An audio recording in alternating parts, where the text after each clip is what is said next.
আমাদের 15টি চিনিকল আছে আমাদের সর্বমোট। বার্ষিক উৎপাদন ক্ষমতা 2,10,000 টন। এর মধ্যে আমাদের 9টি চালু আছে, একজন সদস্য বলেছেন 9টি চালু আছে, 6টি বন্ধ আছে। এই মুহূর্তে ব্যাংক ঋণের সুদ বাদে প্রতি কেজির উৎপাদন খরচ পড়ে 181 টাকা, আর সুদ যোগ করলে 260 টাকা পড়ে প্রতি কেজি চিনির মূল্য উৎপাদন খরচ। 31/12/2025 পর্যন্ত এই 15টি মিলের ঋণের পরিমাণ সুদ বাদে 5,217 কোটি টাকা, সুদ সহ 11,427 কোটি টাকা। মাড়াই স্থগিত হওয়ার পরে পরবর্তী 5 বছরে সর্বশেষ বছরে 15টি মিলের বাৎসরিক 2024-25 বছরে বাৎসরিক লোকসানের পরিমাণ ছিল 550 কোটি টাকা, 553 কোটি টাকা। আর যে মিলটির কথা আলোচনায় এসছে রংপুর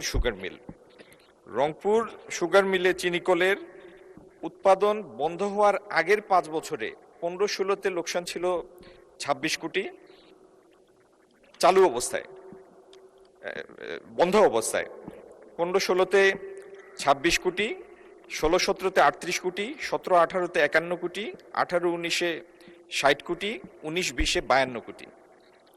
আর বন্ধ হওয়ার পরে 20-21-এ 40 কোটি, 21-22-এ 18 কোটি, 20 কোটি, 21 কোটি, সর্বশেষ 24-25-এ 22 কোটি। তার মানে এই মিলটি সর্বশেষ যে 5 বছর চলেছে চালু অবস্থায় লোকসানের পরিমাণ বন্ধ থেকে বেশি। সমস্যাটা হচ্ছে মাননীয় স্পিকার একটি সমস্যা হচ্ছে আখ প্রাপ্তির মানে আখের অপর্যাপ্ততা, এটি একটি সমস্যা।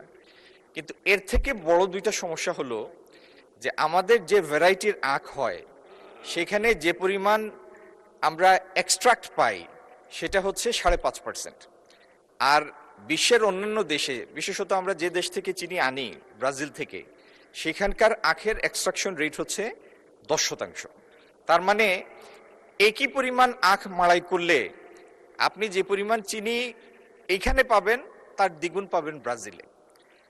দ্বিতীয়ত এই মিলগুলি স্থাপিত হয়েছে মিড-50s-এ। প্রত্যেকটা ম্যানুফ্যাকচারিং এর তো একটা ইকোনমিক লাইফ থাকে, এই ইকোনমিক লাইফটা এই মিলগুলি অনেকাংশে হারিয়ে বসেছে। তারপরেও মাননীয় সদস্যদের ইচ্ছার প্রতি সম্মান রেখে আমি বলছি যে আপনারা সম্পৃক্ত হয়ে এই মিলগুলি চালু করতে চান, আপনাদের সম্পৃক্ত করে আমরা ইনশাল্লাহ এটার সম্ভাব্যতা যাচাই করব, তারপরে আপনাদের মতামতের ভিত্তিতেই আমরা এই সিদ্ধান্ত নিব।